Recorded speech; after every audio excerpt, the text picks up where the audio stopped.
Hi, I'm Troy from Studio 33 Guitar Lessons. The video you're about to watch is an excerpt from one of our courses called the Kickstarter series. Kickstarter is a multi-level course designed for beginner all the way to intermediate and advanced. If you like this video, you can get the full course at our website, studio33guitarlessons.com. Also, make sure you click the like button and subscribe to our channel so you don't miss our next video. Thanks for watching. It's really common for beginners to struggle with making the chord changes quickly and smoothly. It's one of the hardest things to do when you're learning to play guitar. A couple of key things to keep in mind that'll make it easier for you. One of them is that you want to take advantage of the common notes like we talked about earlier. Make sure that you're doing minimal movement with your fingers. So the less movement, the better, because the quicker you'll be able to move your fingers from one chord to another. The other part that's really important is the strumming hand. And we use a technique that's called forcing the changes. And basically what that means is we're going to keep this strumming hand going the entire time at a steady pace. And what that does is it forces our left hand to make those chord changes quicker. So when you're playing a chord, like a G chord, and then you switch to a D chord, right now you might be finding yourself doing something like this.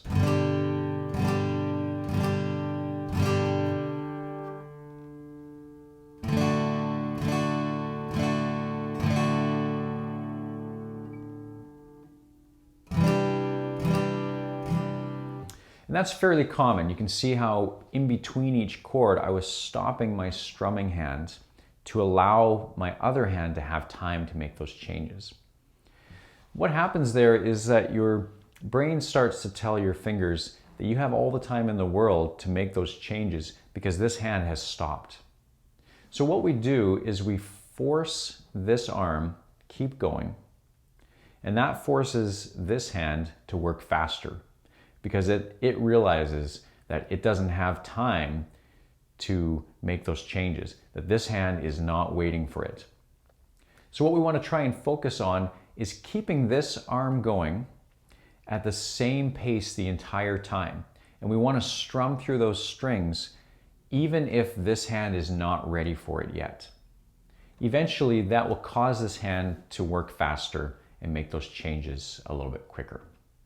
As you start doing that, you'll find that the chords will sound a little bit messy at first because you're going to be strumming before the fingers are actually in the right position. But that's okay. So right now, it might sound a little bit off, but if you keep working at it, you'll see that this hand will eventually just start moving quicker because it knows that it doesn't have very much time. Even if your fingers are not quite ready, it'll actually sound better to play it this way in time than to stop and wait. You'll really notice that once you start playing with other people, or if you're trying to play along with a song on a CD or MP3. As you're playing, the other person that you're playing with or the band that you're playing along with is not going to stop and wait for you to make the chord change. So this is a way of kind of emulating that, simulating that type of an atmosphere. So then when you go to play with somebody else, if you just keep strumming, make those chord changes, even if you're not quite all together on the chord, it'll still sound better than if you stop and allow your fingers time to get into position. I'll demonstrate with the metronome what that might sound like when I keep that hand going, but don't quite make the chord changes in time. 1, 2, 3, 4. 2, 3, 4.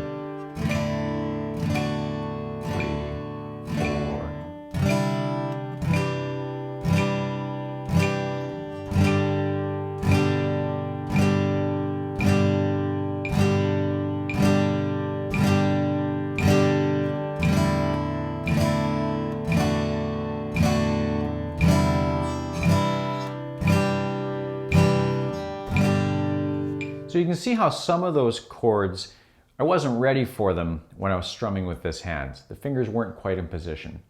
And that's okay. So as you're playing it now, that's exactly how I want you to do it. Play the chord, switch to the next chord, keep this arm going whether you're ready or not.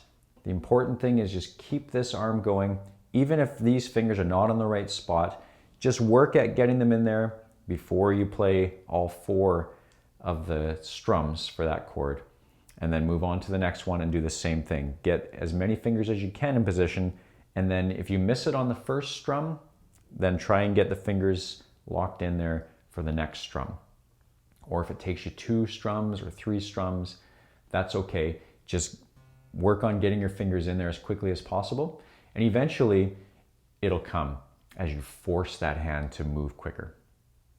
The important thing is to make sure that you move your fingers in order from the lowest note to the highest note. So again, when we move from that G chord to the D, the most important one we want to get in there first is that index finger. Because even if we play that chord without having our middle finger down, that's not too bad. That's actually called a D2 chord, which we'll be looking at later on down the road. But it doesn't sound that bad if we strum that once and then we finally get our middle finger down. It sounds fine. But the important part is that as we strum, that we're still making that change to that D chord. It'll sound a lot smoother than if we stop, adjust, and then start up again. Our next step is we're going to continue with that same chord progression, G, D, and C. But now we're going to reduce the time that we're on those chords. So we're going to play half a bar of G, so that's going to be 2 strums. Then we're going to play half a bar of D, so that'll be 2 strums.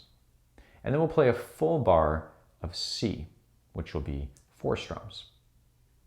1, 2, 3, 4.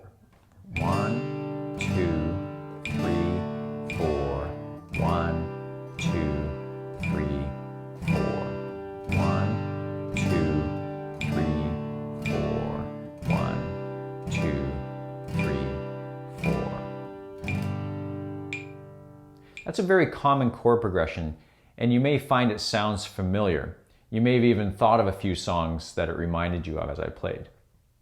When I play it, I think about songs like Knocking on Heaven's Door, If I Had $1 Million, the Lazy Song.